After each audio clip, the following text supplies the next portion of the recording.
sila nawala. Walang paalam, walang bakas. Sa loob ng halos 20 taon, nanatili palaisipan para sa pamilya kung nasaan sila.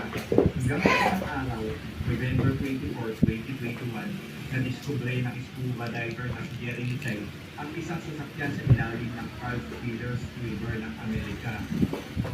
That's on the report, right in front of my face. Ang sasakyan ay balot ng lumot. Nang tignan ng driver ang plate number na kumpirma, ay niya ang muling ginamit na sasakyan ng dalawa.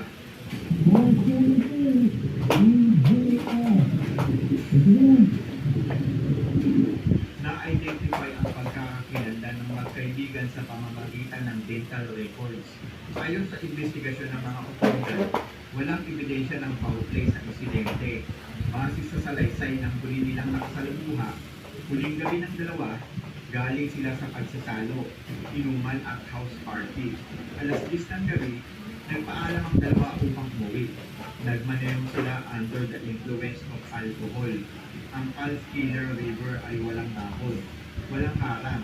Paboritong lugar ng tatay ni Jeremy ang ilong upang mamingwit ng isda. Wala siyang kamalay-malay na sa lalim ng 13 feet. Nakahimlay ang anak niyang matagal na ng hinahanap.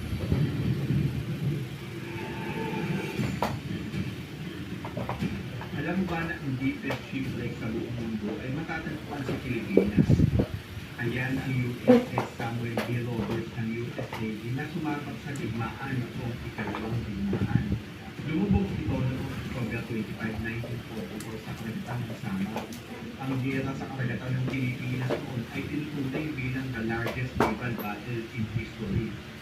Ang USS Samuel B. Roberts ay pinagsagang the destroyer escort that fought like a battleship dahil matatak itong lumaban sa mga dambuhalang tungkol na kalaban. Tinuturing ang pagpubi ng si David laban kay Goliath. 80 na crew member ang nasabi sa paglubog ng bangko. Kaya naman, pilit itong hinanap ng US Navy.